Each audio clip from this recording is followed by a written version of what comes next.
7e cours sur les structures juridiques des associations. Structures juridiques des associations, nous avons vu que le ministère est un peu, entre guillemets, trompeur. C'est-à-dire que souvent les gens pensent qu'ils ont un appel, ils ont un don de Dieu. Donc ça y est, je suis dans le ministère, je vais prêcher, Amen, et Dieu va me bénir. Oui, Dieu va nous bénir, il n'y a aucun problème là-dessus. Mais il faut aussi que dans le naturel, il y ait un certain nombre de piliers. Et ces piliers, si nous ne les mettons pas, nous pouvons complètement ruiner notre appel, ruiner notre ministère et terminer dans un trou et oublié par tout le monde. Pourquoi ?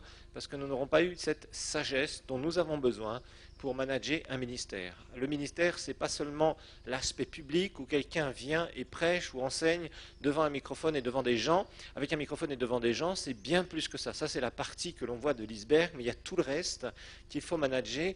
Et c'est justement sur ça que la plupart du temps, il y a des échecs terribles. Et nous apprenons au travers de ces enseignements comment mettre ces piliers importants du naturel. Et c'est le naturel et le surnaturel ensemble qui vont faire, comme le disait le fils de Kenneth Hagin, une force explosive pour Dieu. C'est-à-dire que si vraiment vous voulez aller loin dans le ministère ou que vous voulez aider efficacement un ministère, parce que vous êtes appelé aussi à entourer des hommes et des femmes de Dieu qui ont une onction, eh bien il va falloir que vous compreniez comment ça fonctionne. Et malheureusement, on s'aperçoit que ce soit beaucoup de pasteurs que je peux rencontrer, beaucoup de serviteurs de Dieu en général, je m'aperçois que beaucoup de gens ne comprennent pas, alors qu'ils servent le Seigneur, qu'est-ce que réellement un ministère.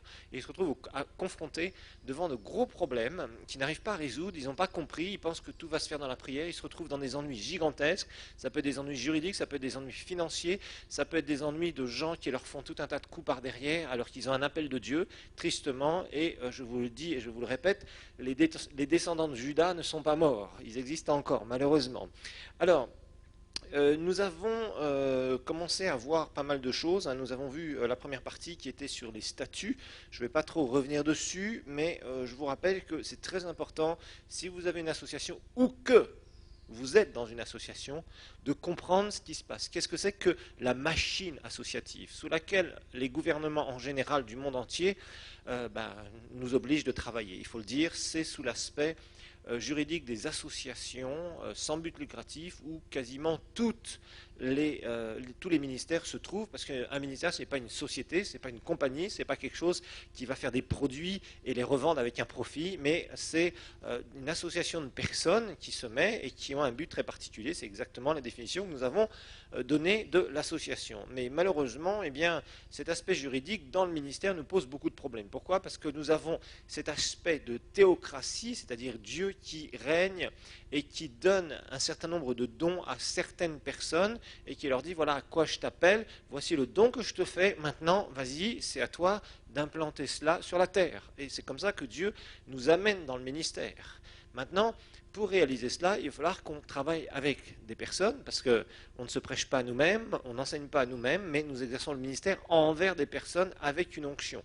Il va falloir toute une organisation, et cette organisation, c'est souvent, en tout cas pour travailler dans le naturel, on nous impose cet aspect démocratique, et l'aspect démocratique avec l'aspect théocratique, eh bien, ça se rentre dedans obligatoirement, sauf si on apprend à canaliser cet aspect démocratique des associations. C'est le gros but du cours, entre guillemets, c'est d'abord vous faire comprendre comment ça fonctionne en général et de vous dire, attention, il y a des dangers, il y a des avantages, oui, d'accord, mais il y a aussi des dangers. Donc il va falloir canaliser l'association pour qu'elle puisse, entre guillemets, ne pas faire obstruction ou ne pas être un danger à la théocratie, c'est-à-dire à ce que Dieu veut que vous réalisiez. Voilà, donc c'est vraiment cet aspect qu'on étudie ensemble, ok ? Parce qu'on a vu tristement des pasteurs être dégoûtés du ministère, et vous savez qu'il y a beaucoup de pasteurs, il y a des statistiques qui ont été faites, c'est terrible le nombre de pasteurs qui sont dégoûtés du ministère et qui ne sont plus rien, qui sont là dans des églises à traîner, qui ont été pasteurs pendant 5 ans, 10 ans, 15 ans et qui sont complètement dégoûtés du ministère parce qu'ils n'ont jamais réussi ou alors ils ont eu des coups terribles, ils se sont dit mais c'est incroyable, moi j'avais mis tout mon cœur, j'avais mis mon argent, j'avais mis toute mon énergie et ils se sont retrouvés complètement par terre parce qu'ils ne connaissaient peut-être pas ces choses derrière. Vous allez me dire comment Dieu peut appeler quelqu'un et que cette personne ne connaisse pas tout cela. C'est très simple. Il y a des gens, vous savez, quand vous êtes appelé au ministère, vous devez apprendre continuellement. Le ministère, C'est un apprentissage, c'est une école. Comme la vie chrétienne est une école, le ministère est une école. On apprend toujours. On apprend, on se renforce, on essaye de mieux comprendre, on essaye d'aller plus haut. Mais on voit beaucoup de pasteurs, ils ne se posent même pas la question. Ils se disent, bon ben voilà, si Dieu me bénit, Dieu me bénit. Si Dieu ne me bénit pas, eh ben Dieu ne me bénit pas. Amen. Que le Seigneur soit béni. Voilà. Et c'est un peu, il y a beaucoup de pasteurs qui sont comme ça. Ils n'ont pas de vision, ils ne créent pas quelque chose de fort, de puissant. Ils n'essaient pas de comprendre comment ça fonctionne. Ils ne s'inspirent pas des autres, etc., etc. Ils ne font pas attention à tous ces aspects naturels. Et un certain nombre d'entre eux tombent complètement et sont blessés relationnellement, etc., etc. Bon, donc nous avions vu ce qu'il y avait dans les associations, on a vu les avantages, les inconvénients du système associatif, nous avions vu cet acte, la carte d'identité que j'ai appelé un peu légale de votre organisation, hein, ce sont les statuts qui représentent ça, et c'est vraiment ça qu'on va vous demander, c'est-à-dire comment vous fonctionnez, qui vous êtes, pour combien de temps vous allez fonctionner, où est-ce que vous fonctionnez, qu'est-ce que vous faites, comment vous êtes constitué dans les grandes lignes, etc., etc., etc. Donc ça permet je dirais, en général, de fonctionner correctement selon les lois, parce que, évidemment, tout ça, ça doit être conforme à des lois. Il y a des statuts types qu'on reprend, mais là aussi, c'est un danger. Je vous ai dit, faites attention, si vous avez un ministère, si vous créez un ministère, ou si vous travaillez dans un ministère, faites attention. Souvent, on reprend des statuts types à droite à gauche qu'on recopie, mais on ne fait pas attention, il y a plein de failles. Il y a plein de failles juridiques, entre guillemets, pour le ministère, qui peuvent nous créer beaucoup de problèmes. Donc finalement, je vous ai expliqué qu'il y a quand même certaines choses, en tout cas dans les statuts, de bien mettre le nom du visionnaire fondateur, c'est-à-dire qui est à l'origine de la vision, qui a reçu la vision, parce que rappelez-vous que quelqu'un qui fonde une église locale, ce n'est pas un groupe de gens qui se sont mis ensemble et qui ont dit, voilà, le Seigneur nous a dit. Non, non, non, c'est pas comme ça que ça fonctionne. Le Seigneur va dire à quelqu'un, il va mettre une onction sur quelqu'un, et d'après ça, cette personne va appeler d'autres personnes, des frères et sœurs qu'il connaît, parce qu'on commence toujours une église avec quelques chrétiens, on ne commence jamais une église tout seul, hein, c'est-à-dire que c'est parce qu'on a déjà des relations quelque part avec d'autres chrétiens en disant voilà, le Seigneur m'a parlé, le Seigneur m'a visité, je vais démarrer une église, est-ce que vous voulez vous joindre à moi? Et le problème c'est que le avec, hein, ici, venez travailler avec moi, eh bien ça va être de l'identification pure, je vous le dis, et cette identification va vous coûter cher cette fois-là. C'est pas comme ça que ça fonctionne réellement. Il va falloir comprendre tout de suite que les gens travaillent sous votre leadership directement. Et malheureusement, souvent c'est un message qu'on n'a pas trop envie de donner. Pourquoi? Parce qu'on se dit, ah, si je commence à leur dire qu'ils sont sous ma responsabilité, comme j'ai aucune expérience dans le ministère, eh bien les gens vont dire, ah oui, mais déjà tu te prends pour le chef, etc., etc. Et souvent ça crée ce genre de problème. C'est triste à dire, mais dans le monde chrétien, on a beaucoup de gens qui raisonnent d'une façon un peu bizarre, j'ai trouvé. Des fois dans le monde, on trouve des structures qu'on ne trouve même pas parmi les chrétiens. Et c'est un peu dommage, des structures hiérarchiques. Ce n'est pas une question d'être chef ou pas chef.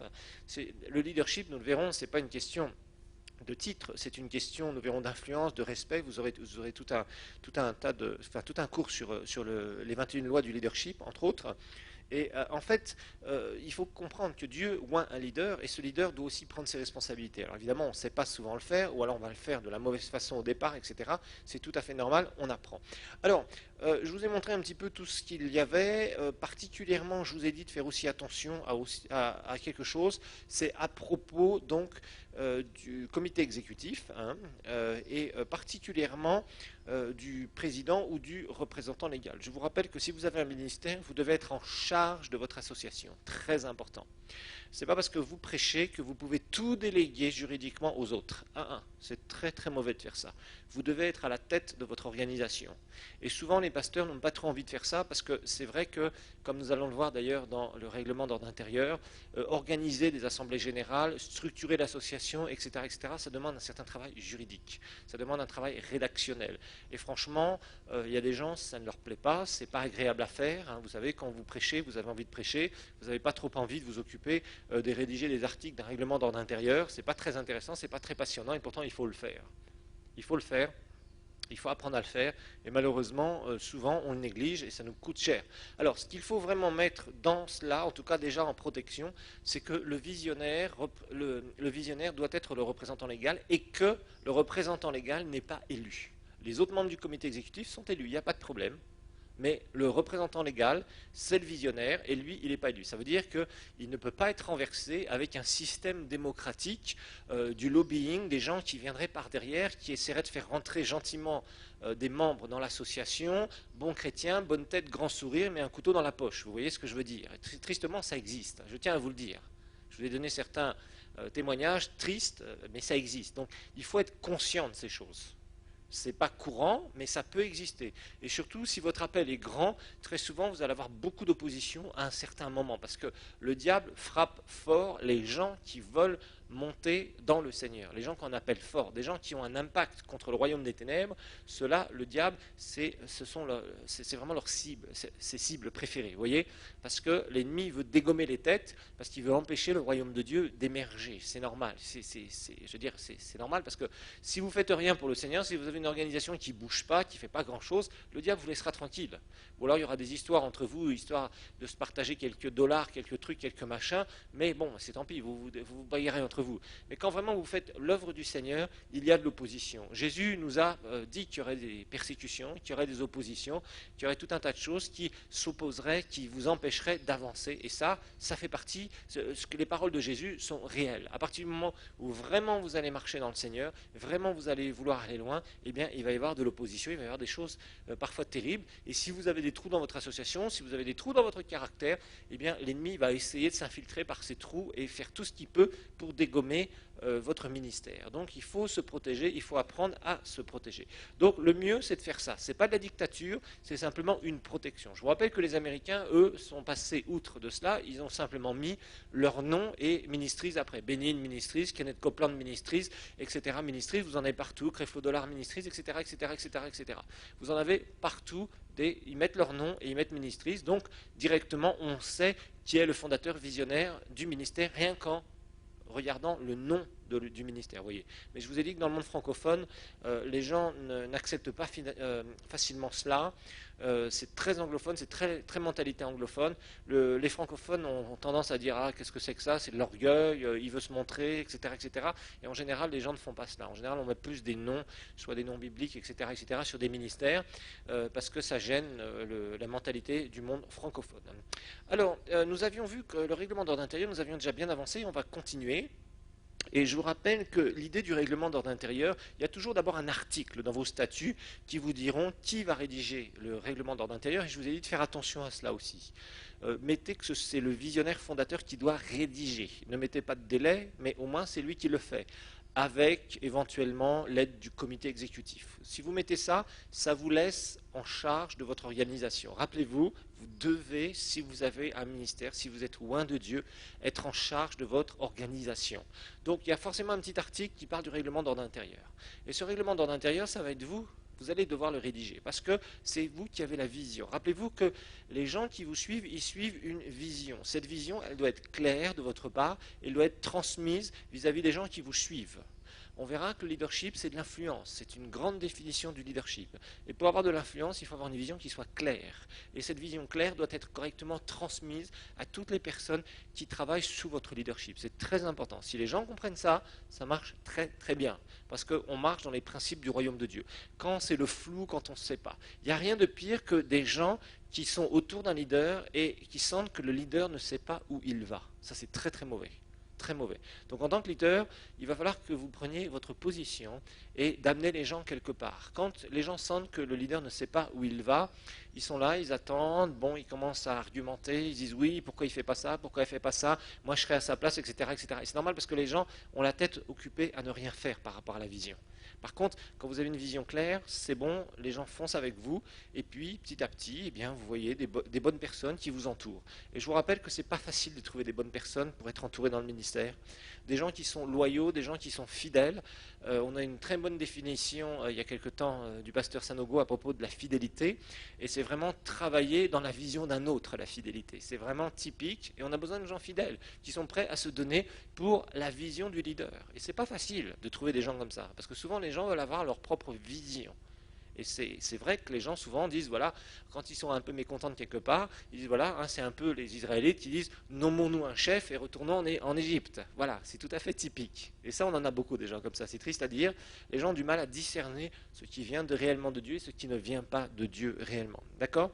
Alors, je vous rappelle que le règlement d'ordre intérieur ou le ROI doit être rédigé donc par le visionnaire fondateur. C'est lui qui doit transmettre la vision, c'est lui qui doit dire comment ça marche. Je vous rappelle que le ROI, c'est la notice pratique. C'est comme quand vous achetez une machine quelconque, eh bien, il va y avoir toujours un petit livre, hein, la notice. Voilà. Et vous l'ouvrez, on vous dit, voilà, vous appuyez sur tel bouton, ça marche comme ça, vous faites ça, il faut faire attention si vous branchez avec de l'électricité, c'est telle tension qu'il faut mettre, c'est tel truc, tel machin. Attention si vous mettez de l'eau sur la machine, il ne faut pas faire ci, il faut faire ça, voilà l'entretien de la machine, etc., etc., etc.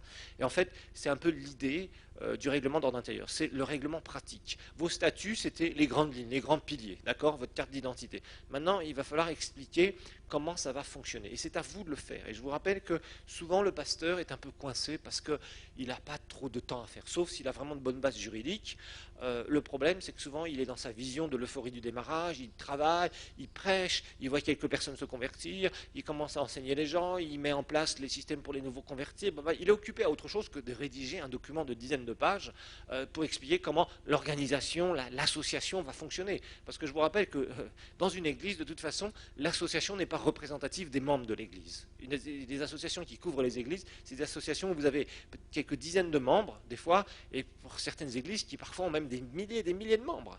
Parce qu'on ne peut pas faire des assemblées générales avec des milliers de membres. C'est pas possible, c'est trop compliqué. Dans une église, il y a trop de va-et-vient. Donc on est obligé de prendre quelques personnes avec lesquelles on s'entoure et avec lesquelles on va gérer toute une machine, entre guillemets, qui s'appelle l'église locale, entre autres, et institut biblique, et multimédia, machin truc, et centre de santé, etc., etc. Il y a tout un tas de trucs. Donc pour ça, il vous faut des gens qui sont solides, mais il faut que ça fonctionne à merveille. Il faut que ce soit une machine qui soit, entre guillemets, dont les rouages soient parfaitement graissés, que tout fonctionne très très facilement.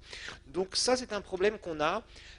C'est que souvent on ne va pas le faire et puis des années plus tard ça va commencer à nous coûter parce qu'il va y avoir des frictions. Oui, mais on devrait faire ça, c'est pas bien ordonné ici, etc., etc., etc. Et le pasteur doit s'y mettre. Ça, il y a un moment où vous devez vous y mettre. C'est pas facile de le faire. Le mieux, le conseil que je donne, c'est d'abord prendre un juriste et d'autre part un juriste chrétien qui comprend les choses, mais il y en a peu, il faut dire ce qui est.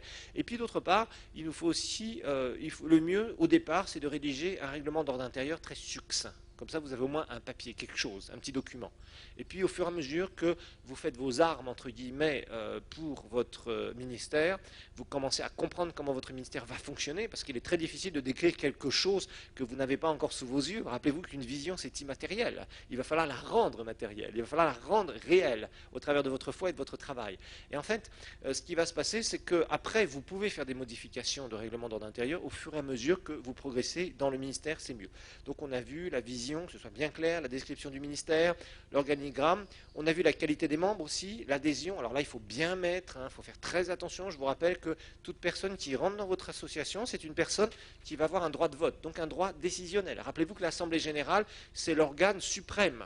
À partir de l'Assemblée générale, si vous n'avez pas des règles très strictes en tant que visionnaire fondateur, vous allez perdre le contrôle très facilement. Parce qu'il y a des gens mal intentionnés qui rentreront et qui vous feront peut-être du mal s'ils voient que vous avez bien travaillé et qu'il y a beaucoup de choses à manger. La récolte est bonne à manger.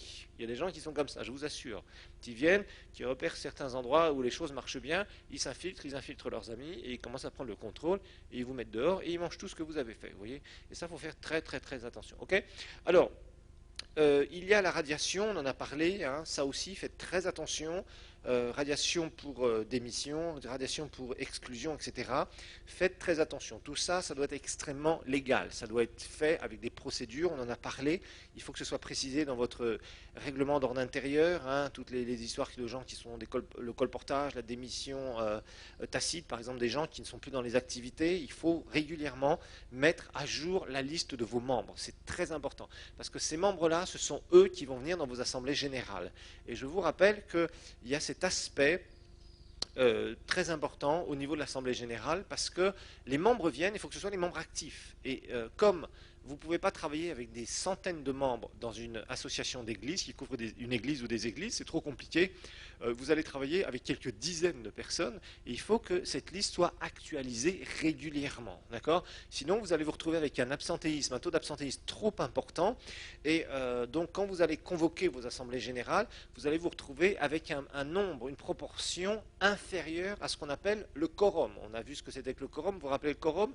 Le quorum, c'est inscrit dans vos statuts obligatoirement. C'est le minimum, la proportion minimale de membres qui doivent être présents pour qu'une assemblée générale puisse avoir lieu légalement. D'accord? Donc là, on a vu que c'est quelque chose qui est très important. Donc, en tant que responsable, vous devez mettre à jour régulièrement vos membres. S'il y a des membres qui sont complètement éloignés, s'il y a des membres que vous avez exclus, etc., tout ça, ça doit être notifié. Il doit y avoir des procès-verbaux, on va en parler. Il doit y avoir des choses mises à jour. Il doit y avoir des lettres de démission. Si une personne n'est plus d'accord avec vous, dites OK, tu écris une petite lettre de démission, il n'y a pas de problème. On se sépare dans la paix, tu ne veux pas travailler dans la vision, c'est OK, c'est bon. La personne écrit une petite lettre, vous gardez ça, vous classez tout ça. Comme ça vous permet d'avoir une liste à jour. Comme ça, quand vous convoquez vos assemblées générales, eh bien, il faut faire attention. Je vous rappelle que les convocations, il faut qu'il y ait un caractère légal. Je vous rappelle que si vous prenez des décisions alors que vous avez tenu une assemblée générale, ou si vous l'avez tenue dans l'illégalité, ça veut dire peut-être un nombre de membres inférieur, une proportion de membres inférieure au quorum, ou peut-être que vous avez envoyé des convocations comme ça, verbalement, vous avez téléphoné à 3-4 personnes en disant on fait une assemblée générale, 1-1. Tout ça, il ne faut pas le faire, il faut éviter. Si vous faites ça, vous pouvez avoir des ennuis. Il peut y avoir des membres mal intentionnés qui vont aller porter plainte contre vous en disant moi je ne suis pas d'accord, on a acheté une nouvelle voiture au pasteur, je ne suis pas d'accord, on est en train de gaspiller l'argent. Et les gens commencent à parler et ça commence à vous mettre une mauvaise réputation. Donc il vaut mieux éviter tout ce genre de trucs, parce que ça ne sert à rien d'être obligé de faire une sorte de mea culpa juridique en disant oui c'est vrai, non, le mieux c'est d'éviter, le mieux c'est de faire les choses dans l'ordre. Voilà. Le mieux c'est d'amener les gens, je dirais, à travailler d'une certaine façon, à bien leur expliquer. Vos membres doivent être alertés sur comment ça doit fonctionner. Comme ça, quand les gens viennent, au bout d'un certain nombre d'années, je dirais c'est très naturel. Ils comprennent tout à fait ce que vous êtes en train de faire. Tout à fait les assemblées générales. Ils viennent là, ils sont là, ils discutent, etc. Et tout se passe très bien et c'est facile. Je vous rappelle que le juridique ne doit pas bloquer le spirituel. C'est souvent ce qu'on voit. On voit des assemblées générales. C'est pour ça qu'il y a certains pasteurs, ils ne veulent même pas entendre parler d'assemblée générale. Mais ils ont intérêt à faire attention parce qu'ils se mettent dans l'illégalité. On doit faire les assemblées générales. Nous devons fonctionner légalement selon nos statuts. Sinon, nous sommes coupables. Nous pouvons aller au tribunal. On peut avoir de sérieux ennuis à faire ça. Donc il faut faire très très attention de marcher selon les lois. C'est super important. Parce que croyez-moi, le diable ne vous fera pas de cadeau dans ce domaine-là. S'il y a une faille juridique sérieuse dans votre association, que vous êtes en train de servir le Seigneur, vous êtes là, vous vous réjouissez des nouveaux convertis, vous vous réjouissez de la bénédiction de Dieu, et d'un seul coup, paf, il y a quelque chose qui vous tombe dessus. Et vous commencez à être détourné de votre vision, parce que vous êtes obligé de passer plein de temps à régler un problème qui aurait pu être évité. Je vous rappelle que nous avons ce cher proverbe en français, il vaut mieux prévenir que guérir. C'est un vrai proverbe. Ok. Bon, donc je vous rappelle, cet aspect de quorum est super important. Et il ne faut surtout pas tenir une assemblée générale si elle a mal été convoquée. Toutes les modalités de convocation, on en a parlé. Les tenues de deux types d'assemblée générale ordinaires, on en a parlé aussi. Le mieux, c'est le conseil que je vous donne. Maintenant, vous faites comme vous voulez, mais c'est mieux d'en faire une dans le premier trimestre et une au cours du deuxième trimestre de l'année, au début du troisième trimestre, c'est pas mal. Comme ça, on fait des ajustements et puis on voit tout cela. Ok. Alors maintenant, on va regarder grand C, le déroulement typique de l'assemblée générale. Déroulement typique de l'assemblée générale. Parce qu'on parle de faire une assemblée générale, mais il faut savoir comment on peut. Il y a des déroulements typiques, tout à fait typiques. Vous avez convoqué par écrit, d'accord. Grand C, donc déroulement typique de l'assemblée générale. Donc, vous avez fait des convocations, je vous ai expliqué comment les faire, je vous ai expliqué ce qu'il fallait mettre dedans, etc. Typiquement dans une église, bon, c'est assez simple, ça ressemble beaucoup au système associatif classique. Et le déroulement typique d'une assemblée générale. Alors, d'abord, il faut toujours avoir quelqu'un qui prend un procès verbal, c'est-à-dire le secrétaire ou la secrétaire de l'association doit avoir stylo en main, papier en main pour commencer la séance. Parce qu'il va y avoir un aspect de procès verbal. Le procès verbal, c'est quoi? C'est écrire, c'est prendre le document, enfin c'est écrire ce qui s'est passé dans l'assemblée. Voilà. C'est ça un procès verbal. On appelle ça un PV. Donc le procès verbal, c'est normalement le secrétaire ou la secrétaire de l'association qui est là et va commencer à écrire. Donc il y a un moment où il y a une séance qui s'ouvre et c'est le président ou le représentant légal qui ouvre la séance. Quand il y a suffisamment de membres, il a convoqué une assemblée à une certaine heure, on attend un peu. Mais bon, il y a des gens, vous savez, parfois c'est triste, mais même les chrétiens qui ne sont pas très polis, ils arrivent une heure en retard et ils préviennent personne. Normalement, il y a une heure de démarrage, il y a une heure où vous devez démarrer. Si vous avez un cours au matin, vous attendez 5, 10, 15 minutes. Hein. Moi, en général, je commence entre 15 et 30 minutes un peu plus tard. On est à l'heure burundaise ici, alors il y a toujours ces 30 minutes que je laisse, les gens le savent. Si on convoque à 15 heures, on démarrera à 15h30. Mais à 15h30, on démarre. Et il faut que les gens soient là.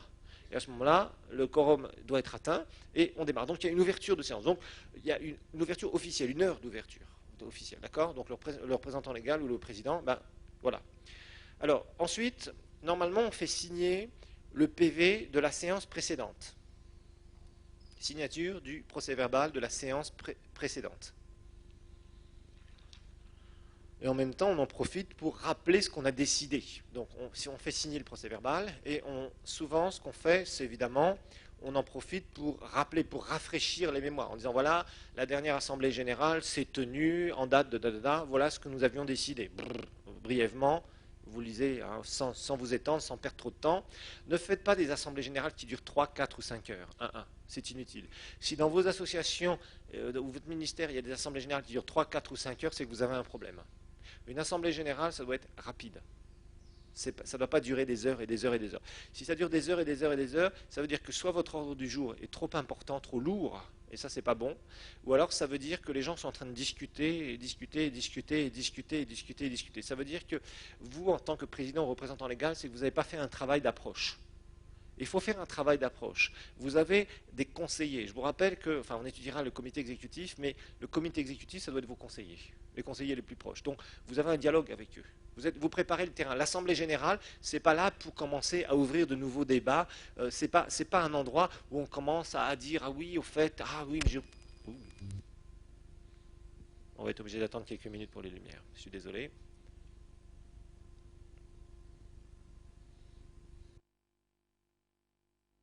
Donc l'Assemblée générale, ce n'est pas un moment où vous ouvrez de nouvelles idées, où vous êtes là en train de discuter en disant « Ah, on n'avait pas pensé à ça, etc. » Mais vous venez, et surtout le président, le représentant légal, doit avoir préparé l'Assemblée générale. Il doit avoir parlé avec un certain nombre de ses collaborateurs, de ses conseillers, la trésorière s'il y a des choses financières, ou le trésorier s'il y a des choses financières à présenter, bah, tout doit être prêt. On ne doit pas être là en train de mettre quelques petits chiffres ou dire voilà, on a une calculatrice, etc. Non, ça ne fonctionne pas comme ça.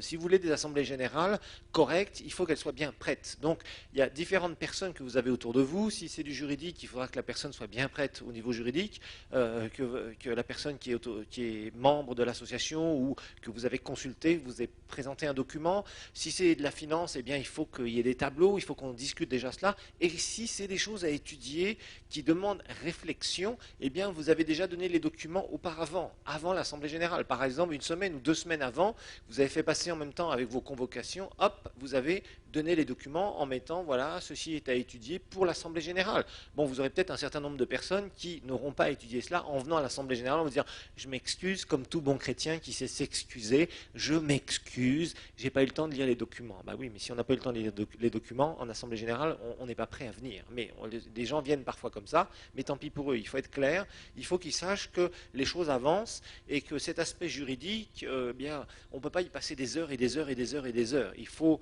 essayer au maximum de condenser, c'est-à-dire d'aller droit au but. Parce que les assemblées générales, je vous dis, qui durent des heures et des heures et des heures, 3 heures, 4 heures, 5 heures, d'abord ça fatigue les gens. Les gens sont là, ils se disent, les frères et sœurs disent, bah oui, mais moi j'ai une famille, il faut que je parte, etc. Les décisions ne sont pas prises et on sent que ça ne tourne pas bien. D'accord. Donc normalement, une bonne assemblée générale, 1h30, c'est bien. 2 heures, ça commence à être un peu long. Puis si c'est 2h30, 3 heures, c'est que là, franchement, soit c'est mal préparé, soit il y a des problèmes dans votre association. Vous voyez. Donc il faut que les choses soient concises. D'accord. Si les gens veulent rester après l'heure et demie ou 2 heures pour boire quelque chose, discuter, etc., c'est très bien. Mais apprenez à ce que les gens aient l'habitude de fonctionner rapidement et d'une façon ciblée. Sinon, vous allez perdre du temps et du temps et du temps et du temps et du temps et du temps. Et vous savez, quand vous êtes pasteur, vous ne pouvez pas perdre des jours et des jours et des jours et des jours avec des gens qui veulent discuter les petits machins, les petits trucs, les petits bidules.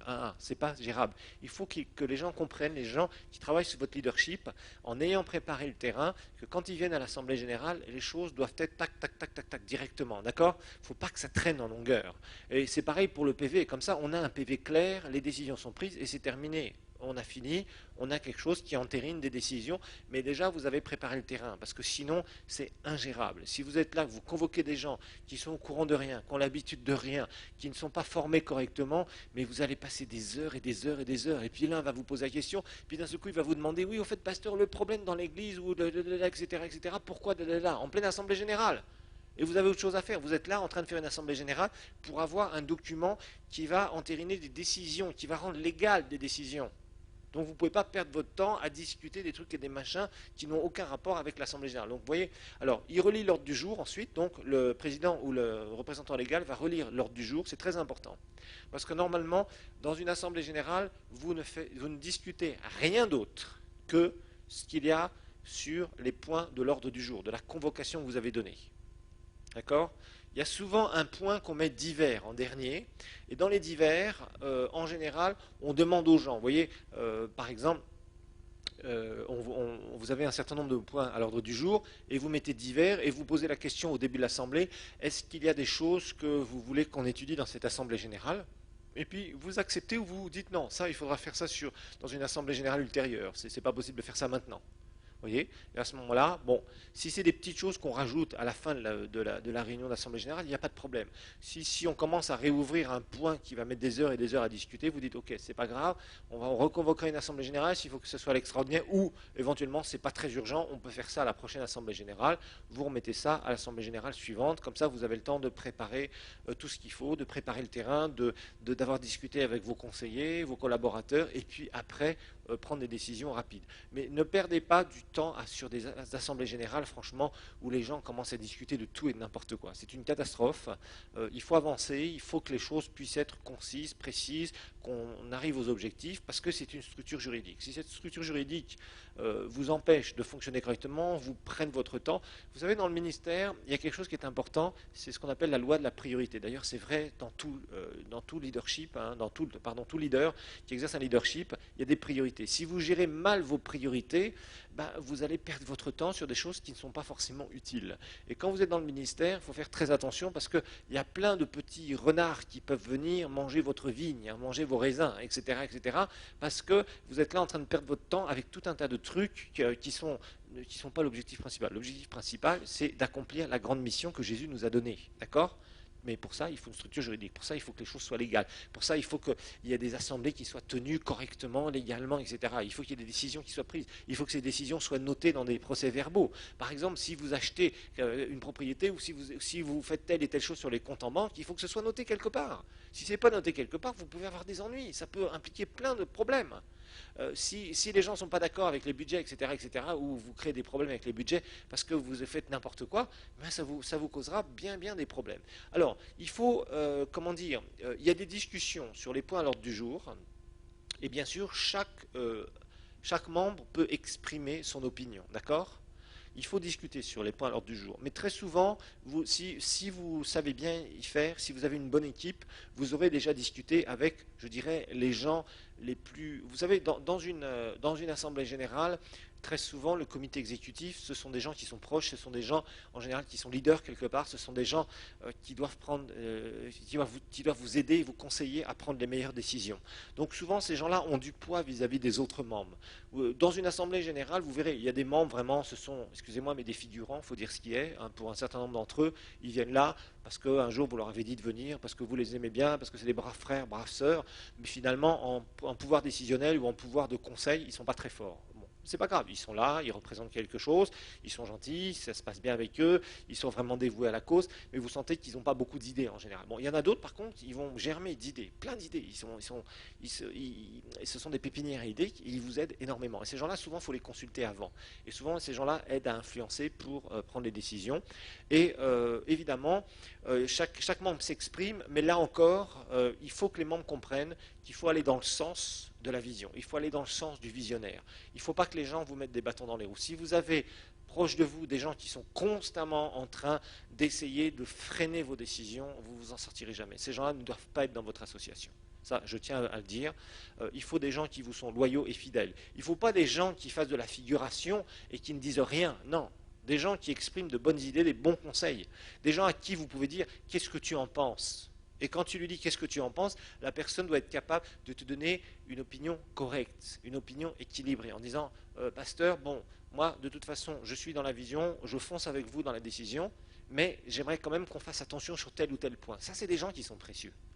Parce que c'est des gens qui peuvent des fois vous alerter sur quelque chose que vous ne voyez pas en tant que pasteur et en tant que leader.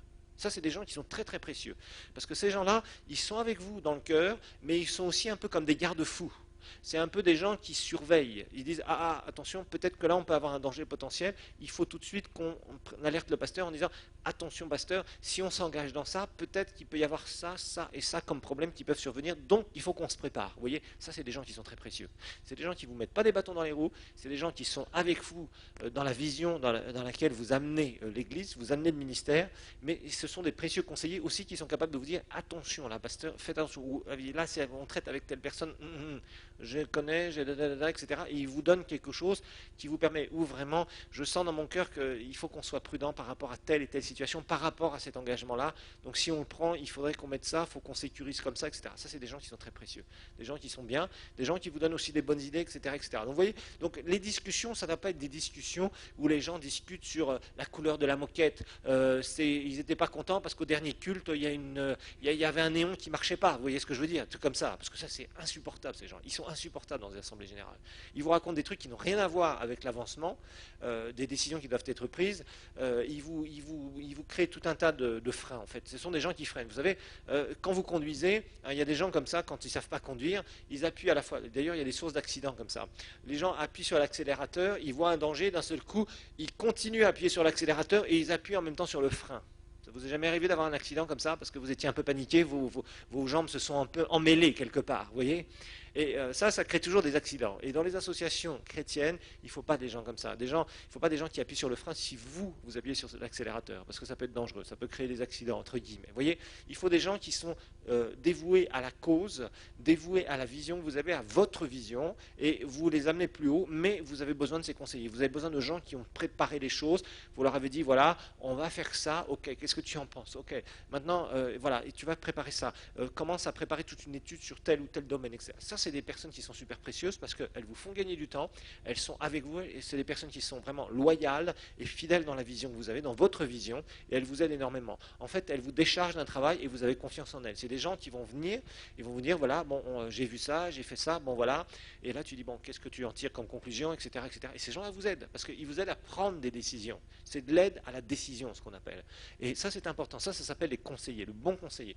En fait, au lieu d'avoir toutes ces structures d'association, on devrait, mais ça ne peut pas exister parce que le monde ne comprend pas les choses spirituelles. En fait, on devrait avoir des conseils, des conseils de personnes qui sont là et qui sont avec vous, fidèles, que vous choisissez, loyales, que vous choisissez et qui vraiment vous aident à prendre les meilleures décisions. C'est comme ça que ça devrait marcher dans le Seigneur, dans l'amour du Seigneur, et qui aussi sont là pour tirer la sonnette d'alarme quand elles sentent qu'il y a un danger quelque part parce qu'elles protègent l'œuvre de Dieu. Voilà, c'est comme ça que ça devrait être en général. En tout cas, l'atmosphère des assemblées générales, ça doit prendre ce caractère, je dirais, purement légal, juridique, afin que vous soyez couverts, protégés et aussi que vous puissiez faire avancer les choses. Mais derrière tout ça, c'est le cœur des gens qui est important, parce que quand ils comprennent bien ce système où on doit faire avancer les choses ensemble sous le leadership du président ou du représentant légal, à ce moment-là, les gens viennent vous aider, les gens sont de très bons conseillers et ça se passe à merveille. Par contre, je vous dis, si on a cette idée où chacun a son mot à dire, veut prendre des décisions, veut discuter les décisions, remet en cause les décisions, n'arrête pas de raconter moi je pense que, moi je pense que, moi je pense que, avec ces gens-là, vous n'avancerez jamais. Ça, ce n'est pas des gens qui sont fidèles à votre vision, ce sont des gens qui ont une vision et qui disent qu'ils travaillent avec vous dans votre vision. Et ça ne marche pas. Ça ne peut pas marcher comme ça. L'Église de Dieu ne peut pas fonctionner comme ça. Et c'est d'ailleurs pour ça que souvent il y a de gros conflits dans les assemblées générales, parmi certaines personnes qui ne comprennent pas ce qu'est le ministère. Alors bien sûr, il y a des décisions qui sont votées. Les décisions sont toujours votées selon les statuts à la majorité des membres présents. Ça c'est clair. Donc il faut que le président, le représentant légal, dise voilà, voilà, on a discuté sur ça, vous aviez documents, vous a présenté tout ça. Maintenant, est-ce que tout le monde est d'accord? Bon, en général, les gens, quand ça tourne bien, vous avez la majorité complète, c'est-à-dire tous les gens votent, total. C'est souvent les décisions, les gens disent voilà, on est tous d'accord parce qu'ils voient que les décisions sont bonnes, on voit que ça a été bien préparé. Vous savez, les gens le sentent aussi. Quand vous avez mal préparé votre assemblée générale en tant que représentant légal au président, les gens le sentent. Vous êtes là, vous annoncez quelque chose, et puis il n'y a pas les chiffres qui sont là, le terrain n'a pas été préparé, ça n'a pas été étudié correctement. Vous êtes en train de vouloir faire prendre des décisions à des gens qui ne sont pas au courant, qui ne voient pas un certain professionnalisme. Et ça pose des problèmes. Donc les gens sont là, ils disent non, non, c'est pas possible, on ne peut pas discuter de ça, etc., etc. Ou alors ils commencent à pas comprendre et ils sont gênés. D'accord? Alors chaque séance, c'est ce qu'on appelle consignée par un procès-verbal. Chaque séance est consignée, c'est l'expression consacrée, par un procès-verbal, par un PV.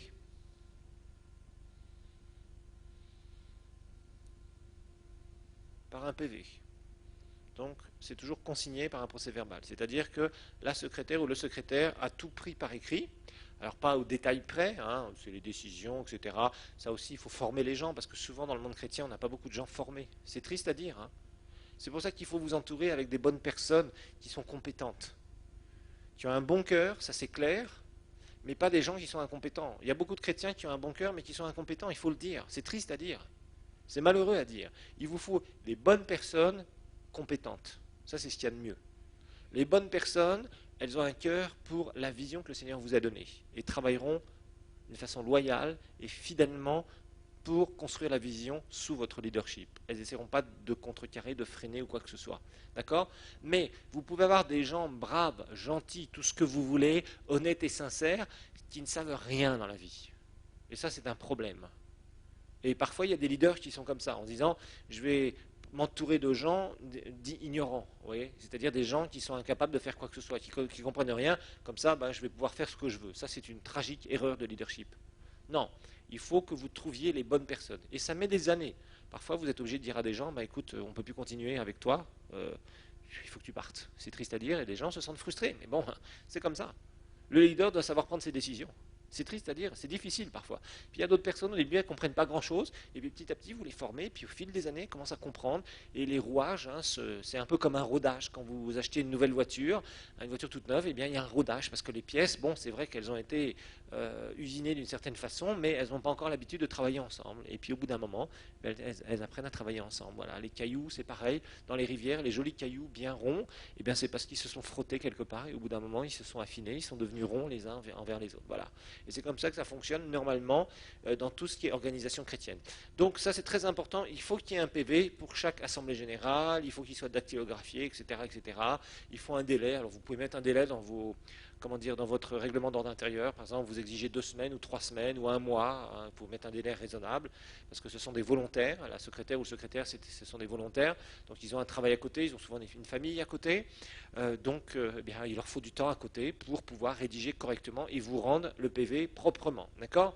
Alors tout ça c'est très théorique, en pratique il y a toujours des élasticités, c'est clair, mais bon, en tout cas il faut mettre avec un texte, il faut être clair. Bon, alors les décisions, prennent effet juste à la fin de l'Assemblée générale, d'accord? À la fin de l'Assemblée générale, voilà, les décisions qu'on a prises, elles prennent effet, voilà, directement. Alors maintenant, grand D, on va voir les assemblées générales extraordinaires. Les assemblées générales extraordinaires.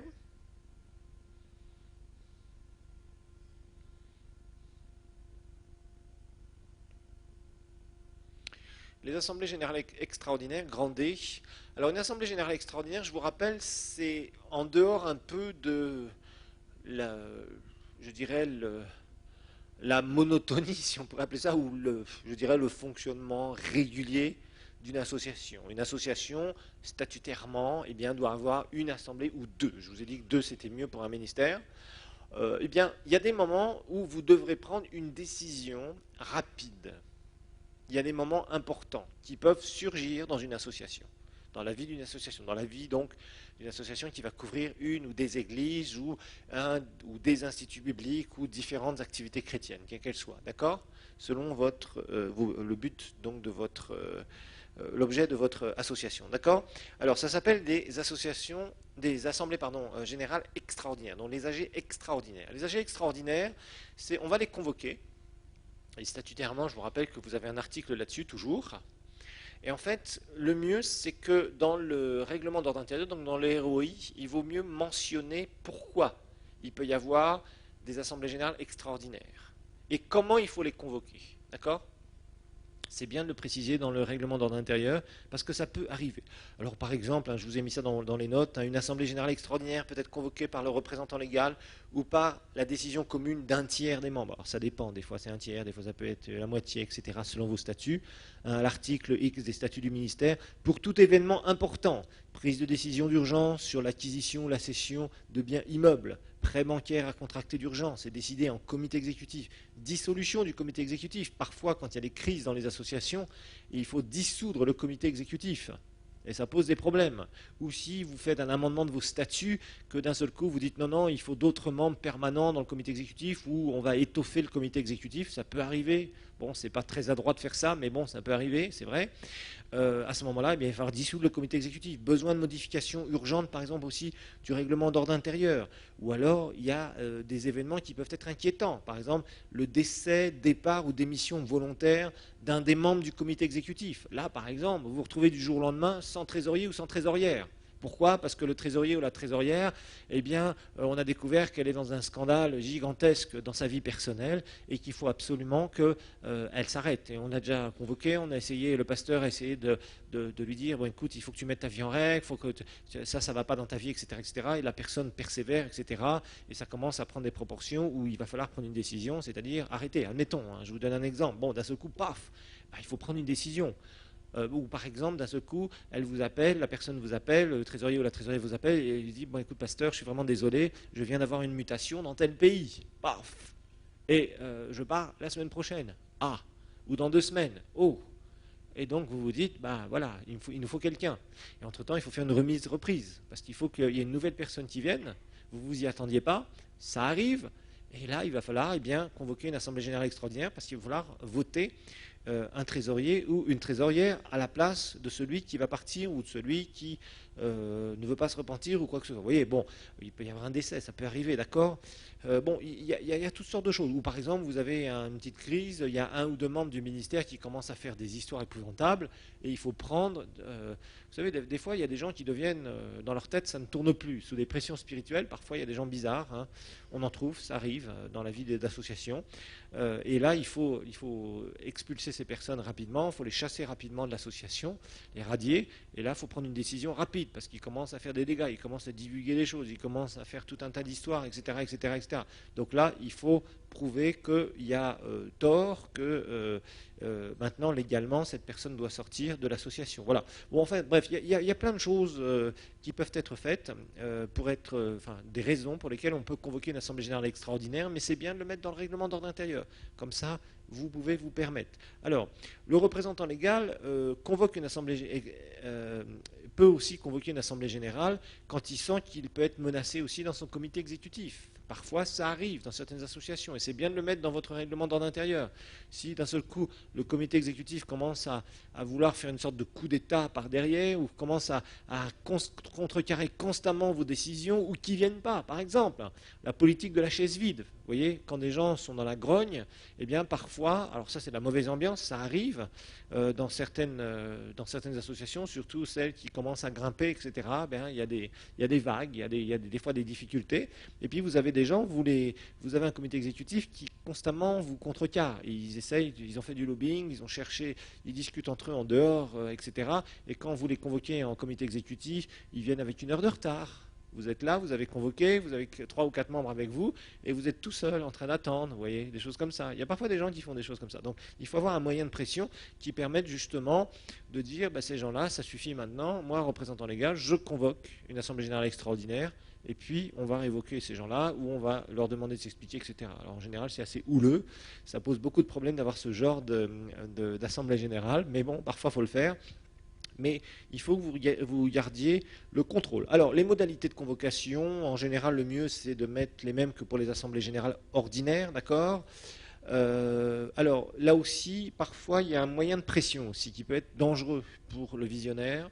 C'est, dans les statuts, normalement, vous devez avoir, l'assemblée générale extraordinaire est convoquée par le représentant légal, oui, ça c'est toujours statutairement, il faut le mettre, mais très souvent, on vous imposera aussi, mais aussi avec une certaine proportion de membres. Par exemple, 1 tiers des membres ou 2 tiers, etc. Bon, pourquoi il y a toujours ça, et c'est légal, c'est obligatoire? C'est parce que parfois, le représentant légal peut décéder. Si le représentant légal décède, et que dans vos statuts, il n'y a rien qui est dit à propos de convoquer une assemblée générale extraordinaire, là c'est une situation de crise. Vous supposez, vous avez une association, le représentant légal décède.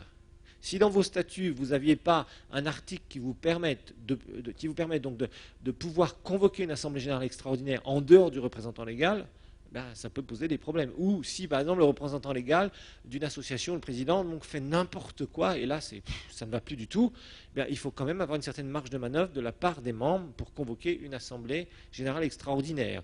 L'autre moyen, c'est que les membres fuient et démissionnent. Ça, c'est aussi un moyen, mais parfois, bon, il y a des difficultés qui peuvent se passer dans certains ministères ou certaines associations chrétiennes, mais il y a toujours un moyen, un levier quelque part qui permet à un certain nombre de membres de convoquer une assemblée générale extraordinaire pour s'enquérir d'une situation. D'accord ? Ça, en général, c'est mauvais. Si vous êtes toujours vivant et vous êtes représentant légal et qu'il y a une assemblée générale qui est convoquée, ça s'est passé dans une association récemment, ici, c'était une association non chrétienne, mais bon, ça veut dire qu'il y a des problèmes, c'est clair, automatiquement. D'accord ? Alors maintenant, on va voir sixièmement le comité exécutif. Sixièmement, comité exécutif.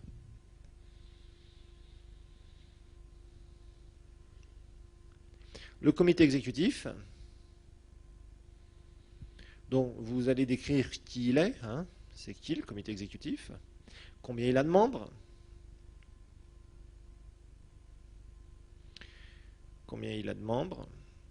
et puis c'est bien aussi de mettre l'époux ou l'épouse du visionnaire dans le comité exécutif en tant que membre permanent.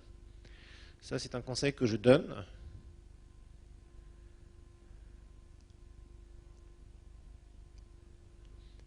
C'est un conseil que je donne, c'est de mettre l'époux ou l'époux du visionnaire, de le mettre comme membre permanent.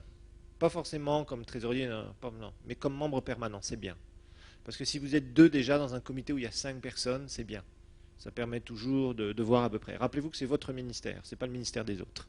Donc vous devez être en charge de votre ministère. D'accord ? Donc ça, c'est un conseil personnellement que je donne. Et préciser le rôle du comité exécutif par rapport au visionnaire, très important. Il faut préciser le rôle du comité exécutif dans votre règlement d'ordre intérieur par rapport au visionnaire. On va en parler. Parce qu'un comité exécutif qui a trop de pouvoir, c'est dangereux. Franchement, c'est dangereux. C'est très dangereux, ça peut être dangereux pour la vision. Donc il faut absolument limiter le rôle du comité exécutif. Rappelez-vous que le comité exécutif, ça va être l'organe dirigeant. Vous voyez, vous avez l'Assemblée générale. L'Assemblée générale, c'est l'organe suprême. C'est là où on prend toutes les décisions. Mais dans cette Assemblée générale, il y a un comité exécutif, c'est-à-dire un groupe de gens qui sont les décideurs, ceux qui vont faire marcher les choses. C'est pour ça que ça s'appelle souvent comité exécutif. Parfois, on l'appelle un bureau. D'autres fois, quand c'est un peu une grosse association, on va l'appeler peut-être un peu plus conseil d'administration, bien que ce soit réservé plus comme terme plus pour les sociétés, mais parfois ça arrive dans certaines associations qu'on puisse appeler ça conseil d'administration, bon, peu importe. En fait, l'idée, c'est d'avoir un certain nombre de membres qui s'occupent de faire tourner les choses d'une façon pratique. C'est les gens avec qui vous, en tant que visionnaire et représentant légal ou président, vous allez travailler. C'est des gens qui vous entourent, très proches. Et c'est bien d'avoir des gens ultra compétents dans le domaine. C'est-à-dire dans différents domaines. Et en particulier, dans 3 domaines qui vont être le domaine administratif, le domaine juridique et le domaine financier. Ça, vous avez besoin de ces 3 domaines-là, ces 3 compétences-là, administratif, juridique et financier. Dans votre comité exécutif, il faudra avoir des gens comme ça. Et on va en parler justement, administratif, le juridique et le financier. Parce que vous avez besoin de gens qui savent de quoi on parle.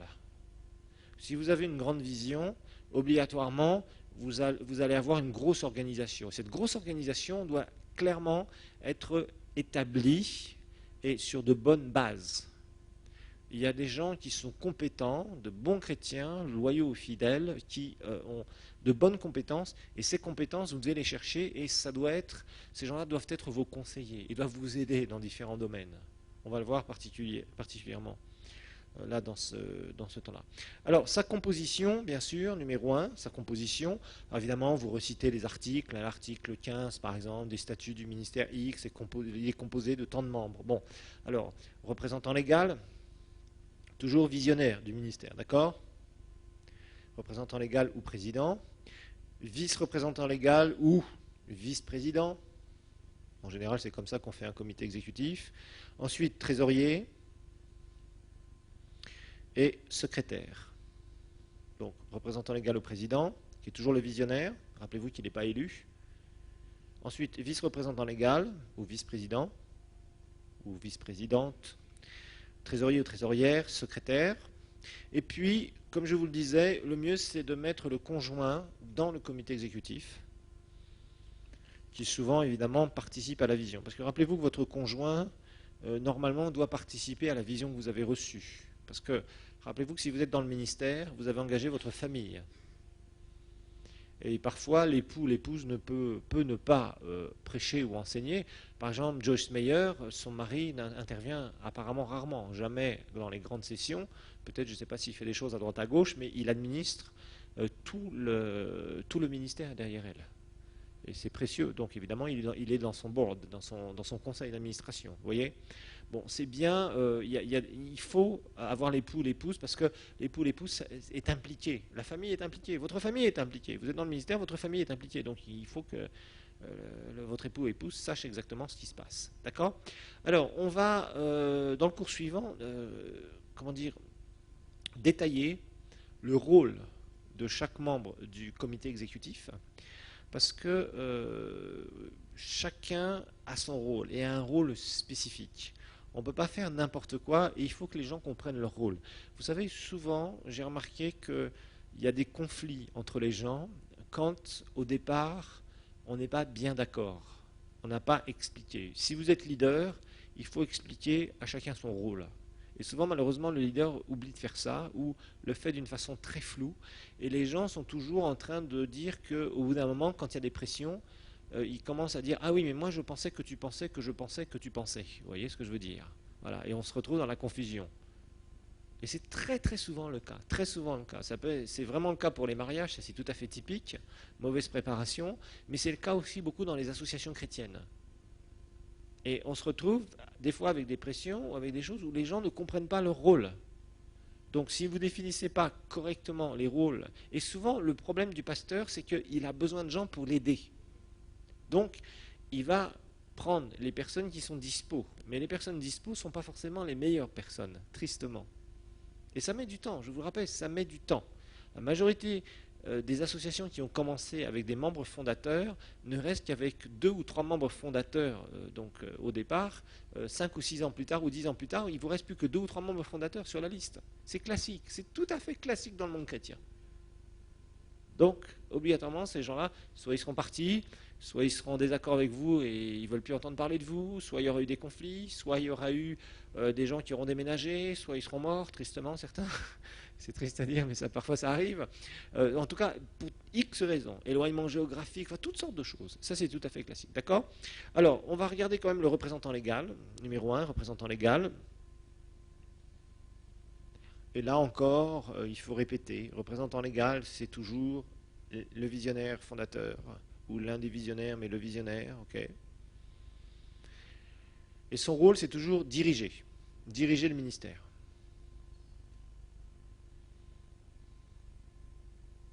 Diriger le ministère, et à la fois spirituellement, juridiquement. Donc, c'est lui qui dirige, juridiquement, économiquement et socialement. Donc spirituellement, juridiquement, économiquement et socialement le ministère. Et bien sûr, il le fait avec l'aide du comité exécutif.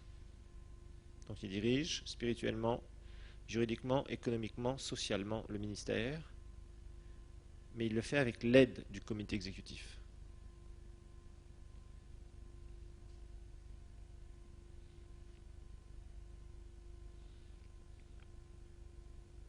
Et là, dans votre règlement d'ordre intérieur, je vous conseille fortement de répéter que vous n'êtes pas élu ni éligible. Donc vous n'êtes pas élu ou éligible, d'accord ? Donc vous dites, dans le ministère, le représentant légal n'est pas élu. Voilà, pouf, vous le répétez encore. C'est dans vos statuts et vous le répétez dans votre règlement d'ordre intérieur. Comme ça, c'est très clair pour tout le monde. Et une fois que les gens sont habitués à cela, ça ne vous posera plus aucun problème. Et vous dites qui, et ça il faut le mettre dans votre règlement d'ordre intérieur, qui prendra votre succession.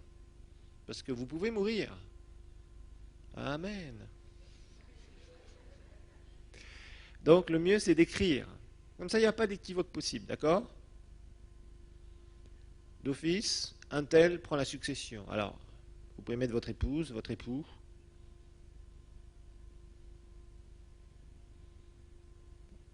Voilà. Ou alors, peut-être quelqu'un d'autre que vous avez formé pendant des années. Et le mieux, c'est de le mettre au bout d'un moment. C'est pour ça que le règlement d'ordre intérieur doit bouger quelque part. D'accord? Si par exemple, au bout de 20 ans, 30 ans, vous avez formé quelqu'un qui vraiment est proche, vous savez que c'est lui ou elle qui va prendre la succession, bah, vous le mettez, c'est tout. Et que ce soit bien sûr en accord avec votre époux ou épouse. D'accord? Ça, c'est important.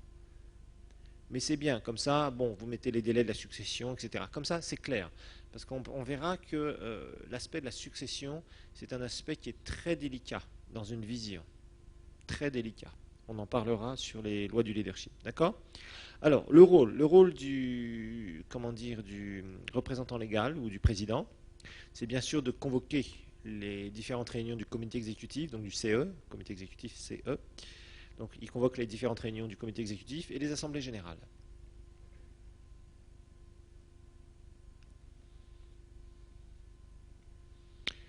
Donc, rappelez-vous qu'il représente l'association aussi. Il représente l'association, donc il convoque les différentes réunions du comité exécutif et de l'assemblée générale. Donc, évidemment, il va signer tous les documents. Tous les documents vont passer par lui. Ça donne un caractère légal.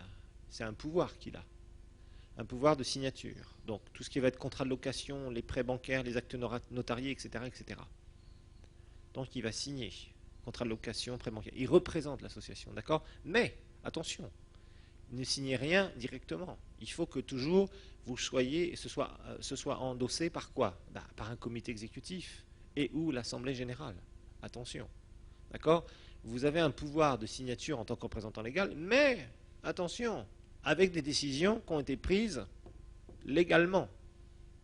Ok? Mais c'est son rôle. C'est votre signature en tant que représentant légal qui est déposée. Elle est déposée auprès du gouvernement. S'il y a un litige quelconque, on cherchera quelle est la signature qui a été déposée au gouvernement, donc au ministère de l'Intérieur ici, dans les préfectures, dans d'autres pays francophones, etc. etc. Obligatoirement. C'est comme ça que ça fonctionne. Ou dans différents départements légaux. Donc vous avez un pouvoir de signature, c'est-à-dire que vous représentez. Donc votre signature, il faudra y faire attention. Et vous ne pouvez pas poser votre signature sur n'importe quel document, n'importe comment. Par exemple, vous engagez l'Église dans un contrat de location, il faut faire ça, mais d'abord, il faut avoir convoqué un petit comité exécutif. Donc voilà, on a l'opportunité d'aller dans ce bâtiment, etc., etc. Donc je vais signer ce document, on étudie le contrat, etc., etc. Et paf, il y a une décision, un petit procès verbal, comme nous verrons, un PV pour le comité exécutif. Et je dirais, votre signature apposée sur ce document, c'est endossé par une décision de comité exécutif, vous voyez. Ça, c'est votre aval. Ça, c'est quelque chose qui sera plus contestable après. Si vous vous engagez à signer n'importe quoi, c'est pareil, un prêt bancaire.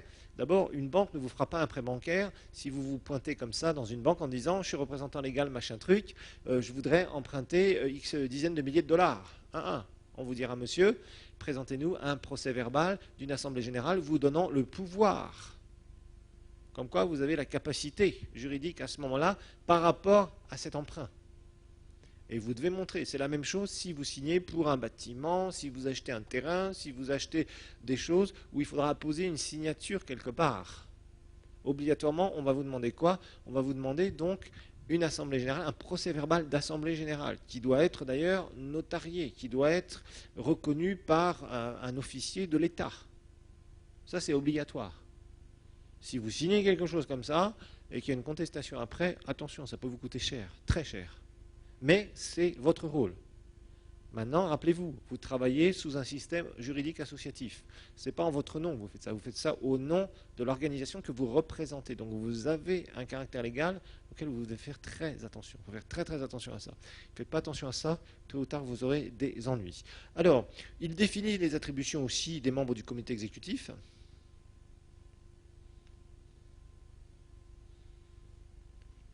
Il définit les attributions des membres du comité exécutif, en début de mandat bien sûr. Vous expliquez à chacun son rôle. C'est marqué dans le règlement d'ordre intérieur, on va le voir, mais c'est bien de bien expliquer tout ça. Et puis, il va prendre les décisions pour l'avancement du ministère, d'accord? Il prend les décisions pour l'avancement du ministère. Il prend les décisions pour l'avancement du ministère, donc tant sur le plan spirituel, financier, juridique que social. Donc toujours les 4 volets, d'accord? Donc il prend les décisions sur l'avancement du ministère, sur le plan spirituel, financier, juridique et social. D'accord? Il les prend, mais il est toujours couvert par son comité, il est toujours couvert par son assemblée générale. Mais rappelez-vous, c'est vous qui dites, voilà, on emmène le bateau dans cette direction-là. Ok, voici avec quels moyens on va faire ça. Et vous avez des conseillers, ok? Mais c'est vous qui devez donner les directions. Mais vous travaillez avec vos conseillers.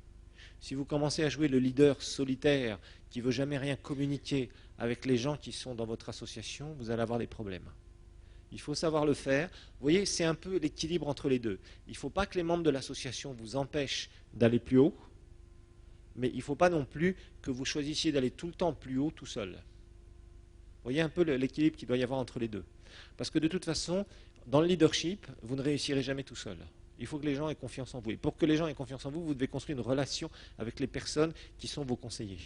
Si vous dites, toi, tu es mon conseiller, et que jamais vous allez voir la personne, que vous la méprisez en disant c'est juste un titre quelque part parce qu'on a besoin de remplir une case sur la liste des membres, ça ne sert à rien. Ce n'est pas ça l'objectif. L'objectif, c'est que vous ayez des gens qui sont vraiment vos conseillers. Donc, vous allez communiquer avec eux, mais ces gens-là aussi doivent comprendre leur rôle de ne pas vous empêcher dans votre vision. Vous voyez? Et de vous dire, pasteur, attention, là, à mon avis, il faut quand même être prudent. Vous voyez, il vous donne des conseils, il vous dit, tiens, j'ai entendu parler de telle chose, est-ce que ça ne serait pas intéressant qu'on aille s'enquérir de la situation ici? Tiens, il y a une organisation bancaire, ou je ne sais pas, ou juridique, ou je ne sais pas quoi, peut-être qu'on pourrait leur demander certains conseils. Ah, vous voyez, donc il vous donne des idées supplémentaires. Tiens, j'ai entendu parler qu'on va faire ceci ou cela dans l'urbanisme, peut-être que vous pourriez, on peut se renseigner. Oui, il vous donne des idées, ok? Donc c'est l'équilibre entre les deux. Donc le pasteur qui cache tout, le représentant légal qui cache tout le temps, ça c'est très très mauvais et d'ailleurs c'est inacceptable. Il faut dire ce qui est. C'est une très mauvaise approche du leadership. Très très mauvaise approche du leadership. Ça c'est quelqu'un qui ne comprend pas que Dieu donne des bonnes personnes et vous donnera obligatoirement des bonnes personnes. Et vous devez les repérer. Dans le leadership, il faut avoir du flair, on verra. C'est une loi des leadership aussi. Donc vous repérez les bonnes personnes, ces personnes-là, vous allez les attirer de plus en plus, et c'est avec elles que vous allez pouvoir aller plus haut, parce que tout seul, vous ne pouvez pas tout faire. Okay? Mais ces personnes-là doivent comprendre leur rôle, surtout de ne pas vous empêcher d'aller plus haut. Okay? Voilà pour ce cours.